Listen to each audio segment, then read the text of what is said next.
After launching its new Megane hatchback, Renault, just like many other manufacturers tend to do, threw a bigger backpack on it and created this, the new Megane Sport Tourer, which I'm sure many of you will already be familiar with. But let's be honest, hatchback turned estates tend to be a bit bland, but thankfully Renault has managed to swerve that thanks to this new face, which takes some of the attention off that behind. But to be honest, if you were to catch a glimpse of its big bottom rear, I don't think you'd be put off. It's actually quite stylish, so that means competition from like-minded models like the Skoda Octavia estate and the Vauxhall Astra Sport Tourer. It also means greater storage space. So with that said, let's start by looking at the boot. So the first thing you'll notice is that when compared to the hatch, this load lip has been chiseled away, as is that awkward lip you get when you fold the seats down. And just like the new Scenic, the Megane Sport Tourer gets handy underfloor storage. You get luggage divider here, and these back seats fold down just by the pull of a lever. Now, because the Sport Tourer is slightly longer, you get around 100 to 150 litres more than you do in the hatch. That's around 520 litres with the seats up and just over 1,500 litres with the seats down. And that's big. It's just not quite as big as its Octavia, Astra or Golf estate rivals. But there's not much in it.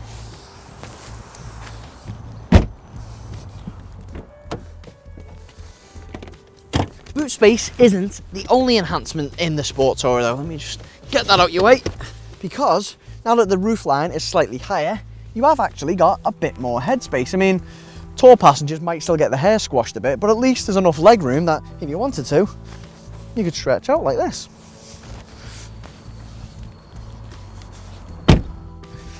So, just like Renault's new front end, Renault's new interior layout has been making the rounds in a lot of its models too. So the Sport Tourer, just like the hatch, gets this new R-Link 2 system with an 8.7-inch portrait touchscreen, as long as you go for the Dynamique S nav trim and above. And this touchscreen is the centerpiece really of the interior. It's got plenty of gadgets to play around with, sat-nav, DAB, etc. But it's also got lots of themes you can personalize. So let's go with a nice red theme to match the colour of the car, shall we? There we go, very nice. Aside to the touchscreen though, kit on every trim is pretty good. I mean, you get DAB, you get Bluetooth, a leather-wrapped steering wheel, LED daytime running lights, aircon and cruise control. Quality-wise in the cabin, it is a bit of a mixed bag. I mean, there's no doubt that it's solid and all well screwed together, but there's a lot of dark, empty plastics. I mean, there's just a lot of bare space, which kind of looks like, I don't know, kind of looks like there's buttons missing.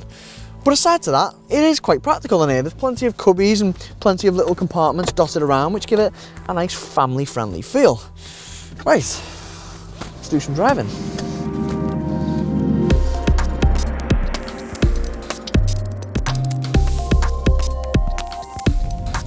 Now, a lot of hatchbacks and estates claim to be comfortable, yet capable, but usually they clearly sway one way or the other. The Megane Sport Tourer, on the other hand, really does do a good job of going straight down the middle. I mean, on one hand, you can be cruising along with a cushy ride, light steering and very little outside noise, but then you can pick up the pace and there's plenty of grip, enough responsiveness through the steering to have a bit of fun, and it just feels confident in the corners. I mean, don't get me wrong, if you really throw it into corners, it will come undone a bit, but that's the dynamic end of the spectrum reserved for sporty estates. The engines give you just enough of what you need too. I mean, the most efficient option is this 1.5 litre diesel with 108 brake horsepower, but there are many other petrols and diesels on offer as well. But if you're after good fuel economy and enough power for everyday driving, then this 1.5 diesel is spot on. I mean, it claims an average of around 76 miles per gallon, although you're likely to get between 55 to 60, which is still pretty good, and CO2 is quoted at just 96 grams per kilometre. And this little 6-speed manual gearbox that comes along with it is alright as well. There are a few things you can spruce up though, thanks to Renault's multi-sense system, which give you a weightier sport mode and a more personalised perso mode, but you'll most likely just stick to normal mode, or neutral as Renault calls it. But fair dues to Renault, the sport mode's actually quite enjoyable. It gives you a bit of extra feel through the steering. It's certainly better than a lot of other variable driving modes available.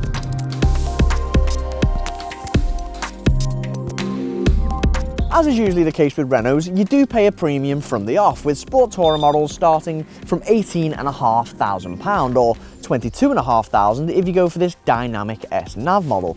But there is a lot of tech to be had, and it's got to be said, I think it's one of the best looking hatchback estates on sale. Is it exciting though?